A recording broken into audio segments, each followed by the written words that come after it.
Hey there, YouTubers. I'm going to do a quick little tour of the RV. I get asked a lot, and I haven't posted one in a long time, and I know people don't usually dig back through old YouTube videos. So I'll do a quick walkthrough as I'm getting it ready to go on another trip. Come on. Okay, it's all washed up and clean. This is a double door on the passenger side. Main way to get in. That opens up. There's the kitchen. Right here we have the propane. Next to it we have an outside shower. See? Oop, that's where I put my grill. My cable to go to the grill. I'm gonna need that. Refrigerator vents on the outside. A recently fixed GFI. Alright, and there's my battery bay. I only have one battery in it right now. I gotta get another one. I've been saying that for years. There's the vents for my furnace, and there's my hot water heater. And in the back here is my storage compartment that goes all the way through. It's monster size for an RV this small. It's very, very big. Like all RVs, this 99 Leisure Travel has an awning. This one is 11 feet long. That's an 11-foot awning. This is just a small queen bed in there. So for me, that was one of the most important parts of my RV, is getting a bed. All that storage underneath. And then this is the trunk area. Taking a couple things out and I got more to load, but I can get a lot of stuff in there. Okay, this is kind of neat on my RV. Unscrew that. And that's a place where you can store the hose of grossness for emptying your black tanks. I actually have two. I don't use this one, but I store my walking stick in there, and it's about ready to go explore a couple of new states. That's a neat little feature. Alright, and this is the other side. On this side I tend to put my extension cords and my water. This is where the power hooks up, and where the water hooks up there's also phone line and cable hookups there. I never tend to use those though. The outside of Cousin Eddie, 99 Leisure Travel. That's where the go-go juice goes. Then here we got the generator, which you'll see the oil getting changed. And over here, this is one of the hoses, and where the levers are for the black and gray tank. And that's where I figured I would throw this in with getting ready for another trip, so I'm going to change the oil. I'll put a link down in the description of one I did before, but I'll just do this quick. I'm going to use 30, SAE 30 in it. Alright, I'm just going to let it run for a minute, and then I'll drain it. I got a old coffee can. Socket. I'll open this. Fun fact, I tried to find a magnetized one, but I couldn't find one, just in case there was any metal in it. One that's magnetic would pick it up, but we're going to open that. And not that I normally do it, but I'm going to put a glove on. Alright, that's about done. I'll let it finish draining. Okay.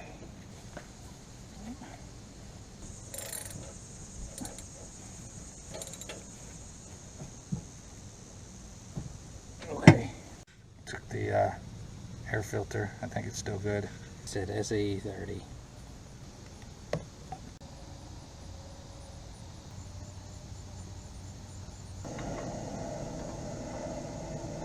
Alright, we'll start it.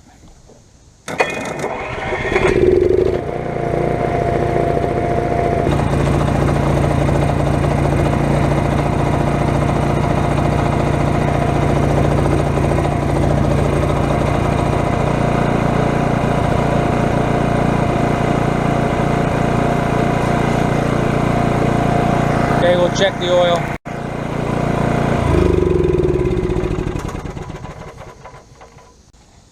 Alright, looks good. What I'm going to do is I'm going to start it back up, and I'm going to let it run for about 10 minutes.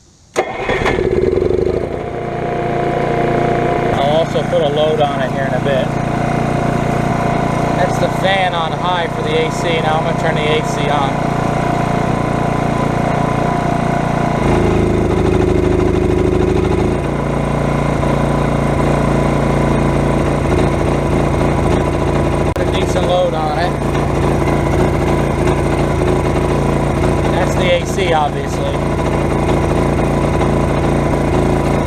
Okay.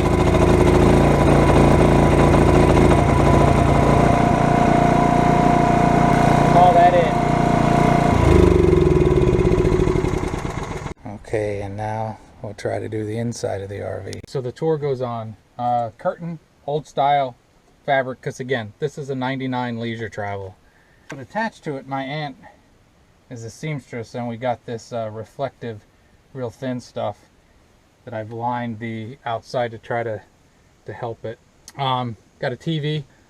This compartment, I have a lot of stuff in it. I made a couple cards that tells me what's in where, because you know you put a lot of little stuff and you can't find it, so I put little stuff up there. Side over there usually has the vehicle related stuff, license, registration, all that stuff for when I get all my speeding tickets, because I'm going just so fast in this. Not. Both seats swivel. This one will obviously will only go so far. This one will turn all the way around, but to be honest, I rarely ever turn this seat around. I rarely ever sit in the passenger seat. This control up here is my air ride leveling system. A lot of RVs will have 2 airbags, 1 for each side. Mine only has 1 main bag. I can't individually change the pressures on the airbag. I have 1 airbag. And under here is my remote generator start, back under here. Coffee pot, and that's a slide out pantry kind of thing there. I get a lot of stuff in there. I almost always take too much stuff. If you look back up here, behind the coffee pot is usually where one of the cats ride. That's where Kiki rides. This area, got a compartment up there for storage, got a microwave, and this is a wardrobe, but I rarely ever use it as a wardrobe. I'll show you what I do with it. Okay, in there, when I did the long trip to Key West, I actually put a shelf system in there. It worked out pretty well. I was going to do it outside, but it rained a lot, and I didn't want everything getting wet. So that works. And then I took those tubs and sat them outside, because I wasn't moving every single day. That tub's got food. In here I keep 1 pair of pants and a semi-decent shirt, just in case I need them. This is a 5-gallon jug, and that's what I do in my drinking water. And as I'm going to show you, I just had a problem with my pump on it. I clean my onboard water, freshwater tank quite a bit, but this is a 1999 leisure travel, and I don't drink out of that. I do dishes with it and take the occasional shower. But and I was lucky enough and think ahead, and I had a spare water pump. So all I do is I put that on there, and then it twists down. All you have to do is pump the water and it comes out. Okay? Alright, so that's the wardrobe. So I'll do measurements.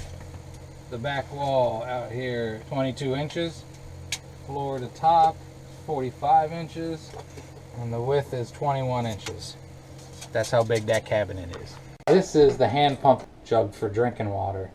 And inside it has a metal spring. That's how when you push it down, the spring forces the water. I noticed the water never seemed dirty, but that's obviously rust. So I took it all apart. I noticed it by seeing this discoloration on this. So I ended up trying to clean it and took it all apart. I had tried to clean it with vinegar, and I don't know if vinegar has a reaction to metal. So yes, I just Googled, and I find out that vinegar, do not clean this stuff with vinegar. Vinegar causes metal to rust faster. Luckily, hold on, you can keep looking at that. I've had this spare one for a couple years. I will put that together. Here's the bathroom. It's got a shower. There's the shower hose. And it's a bathroom. I do my best to avoid using it. When I do use it, there's the where the shower curtain ring goes. And I use these little hooks.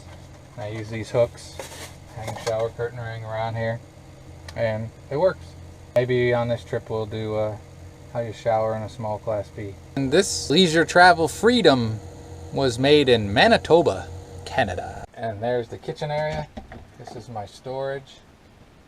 I put, hopefully you can see these, I put these cutting boards because A, I need cutting boards, and they fit in there like that,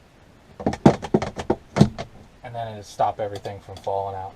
It's worked well for me, and this other cutting board does the same thing. And I probably should clean up, but that's where all my utensils and junk go. And of course there's a 2-burner propane stove. I use it sometimes when I'm not on electricity, but like I said before, because of the pets, I tend to do a lot of campgrounds. When a lot of people try to describe how they do it, you know, the different labels, everybody has to put a label on it. I never call myself a vanner or a van dweller or anything like that. I'm much more of RVing, just in a smaller RV. I make no claims. I do very little stealth camping too. This next trip, this upcoming trip, hopefully, well, I'll talk about that in another video. And this is one of my favorite aspects. I just think I really do have a lot of storage. These were the new Copper Chef pans are going to go. That's why there's an empty spot there. And down here, the new Wave Oven Mini. As we know, I use that a lot. And this cabinet is about 16 inches deep, 13 inches tall, and that's 13 inches tall. It's one of the larger cabinets I've seen. I've thought one day I might cut the back out and put a door on there so I could access it from the outside. I'm not sure if I'll ever do that, but I have considered that. That's the under the bed storage. And let's see. Okay, that's the back wall. To the edge of the bed, it's about 4.5 feet. And out to the edge of right here is about 5.5 feet. It has a couple bump outs on the sides. You see, it's 14 inches to the bottom of the bed. It's 2.5 feet wide. So, and I've said many times, but for a small Class B, the way my leisure travel is set up, I'm really happy. I think the storage on it is just awesome. I don't often put a lot of stuff under here, just stuff I can grab quickly. I leave the cats, you know, give them some place to move around, because at times I feel guilty having them all cooped up. Now we'll do the back end of it. This spot over here, this is actually where I sit a lot. Cushions here, works out well for me. Okay, for some of you, this is obviously all a repeat. It's just, I've gotten some new subscribers and I haven't done a tour of the RV in a while.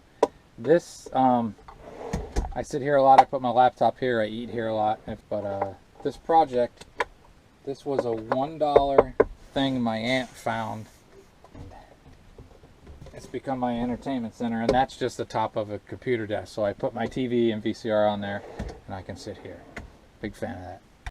Overall, for me, the bed is the most important thing. I wanted to make sure that I could be comfortable.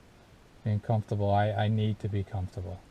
Another project I did is those shoe holders. I cut them down. I got them at the thrift store. I think the whole thing was like 69 cents. And I can put things that I want to get to quickly there. So I like that. This cabinet is where I put a lot of clothes. And I've shown this before.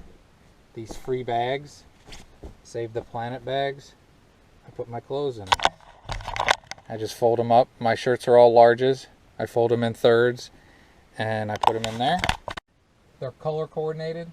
So these yellow bags, these are all my white t-shirts. I showed you these shirts, and that other bag is shorts and stuff like that. So for me, I think that is one of my best little tricks I do, because if I was to lay all the clothes out in there and want to get something out, it's a mess before you can imagine it. And I have room to put, I can actually get 2 more bags in here with clothes, so it works well. And I have a lot of clothes in there actually. So even I think if you have a bigger RV, I think using these bags, again, that's my favorite idea that I've done so far. This other cabinet, I have there's solar panel in there, camera bag, and I got 4 or 5 fans in there. That's where I keep all my fans and actually a heater. These cabinets are 5 feet down the sides. These ones hang down and open like that, and I got some towels and some long pants in there. And the back here goes all the way across the back, using my shower, towels, books and stuff that I don't use very often but want to have crammed back in there. And from the AC down to the top of the bed is 3 feet, so if you're running the AC and you're trying to sleep, it's loud, but you can get used to the noise. And then the troughs along the sides are a bit of a mess, but I have a lot of storage space in there as well. So all in all, I'm a big fan of my own RV, which is a good thing to be. If you have yours, like the one you got, make it work for you the best you can. I'm excited about getting ready for my next trip, and I figured I would share this. But let's do one last thing. Hold on. I've tried to say before, this I got this mattress. My cousin works, she's like way up in the hotel business, and this is a slightly small queen. It's a double-sided mattress, so I can flip it. It'll add to the life of it, and I got a pretty good price on it because, again, I want to be comfortable. But to measure across the width of the RV, it's 78 inches, so that's 6'6" across there. I can stretch out. I'm 5'10", and it works. That's Velcro, and this is plexiglass. So when I want to open my windows, I drilled holes into the plexiglass so I can get some airflow. And that way I don't have to worry about tearing up my screens with the bed being right back here. So if any of you are in the market looking for an RV yourself, and you're even considering Class Bs, these older models, they work great. This has 95,000 miles on it or so, and that's my head, which is made of wood, but hopefully it'll last me a long time. It runs strong, runs great, and everything in my RV works, so I'm fortunate. All right, happy RVing for those of you doing it. Those of you that are searching, keep searching. I found this on the internet. They're out there. I paid around 15 grand for it a few years ago. That's all I got. Have a great and wonderful day.